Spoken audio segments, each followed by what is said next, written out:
Now you might say, what's the difference between experience and a thought? Okay, you're walking down the street and your stomach calls you. Grrr.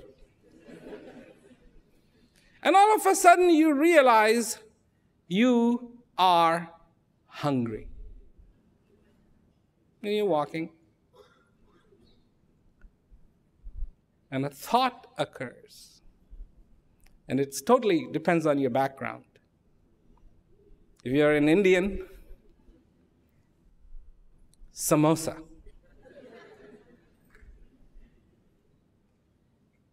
If you are in America, French fries. A thought occurs. I would like to have a samosa. I would like to have a French fry. This is a thought.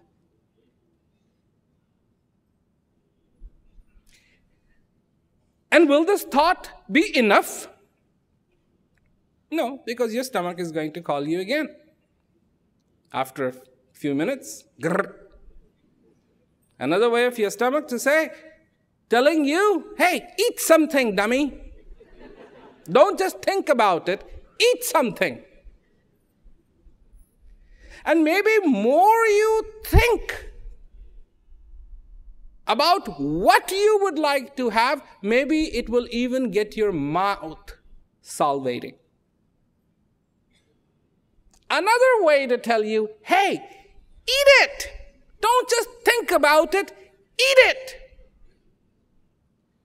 Don't just read about it, feel it. And this is what I'm trying to say. It is not sufficient. The worth of a doctor is not in his certificates. It is whether he can heal you or not.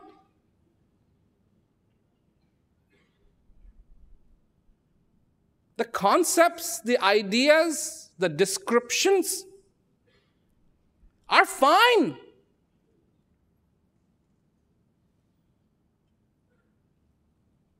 But you are a living being. And it means because you are a living being, you need to have a living experience. To simply look up and say, oh God, oh God, oh God.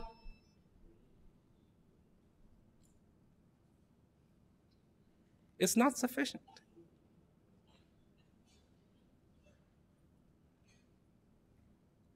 The one that resides, the thing that resides in you, you need to feel it. You remember I was talking about your relationship with joy? You love joy. You have loved joy since you were very little. You cried when you were not happy, and you were silent or laughing or cooing when you were. Who taught you that? Who taught you that? Did your mother teach you that? I can assure you, no father or no mother has taught you that. This is intrinsic. This is innate. This is your human nature. Pay attention to it. Pay attention to it. Because that joy, that happiness, the true happiness, can only be achieved in this life when you have found the real in you. Not before that. So, you have aspirations. Some of you who are young, better jobs. And maybe you will get a better job. And then you will look for another job that is better than that job. And then you will look for another job that's better than that job. Eventually, you will want to retire. Some of you young ones can't even think about retiring. But once you get to that age, you'll think about retiring. And then you will think about, well, what am I going to do when I retire? You see, your life on one hand will have so many changes in it that it is almost hard to fathom. Micro changes, macro changes, changes. And on one hand, full of changes, and on the other one, a breath is going to come, and a breath is going to go, and a breath is going to come, and a breath is going to go. Unchanging. Unchanging. Unchanging. Same pattern will be repeated again and again and again and again and again and again and again. But you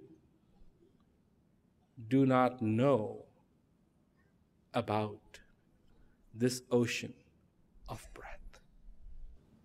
Yes, ocean of breath comes roaring in, and another one, and another one, and another one, and another one.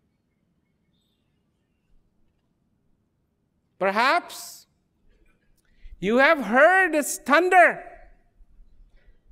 but did not know what it was. That is the ocean inside of you. Understand this dynamic that is so consistent, and you will understand the unchangeable in you. The unchangeable in you. That. You the drop, holes in it, the ocean. The spark of the divine that resides within.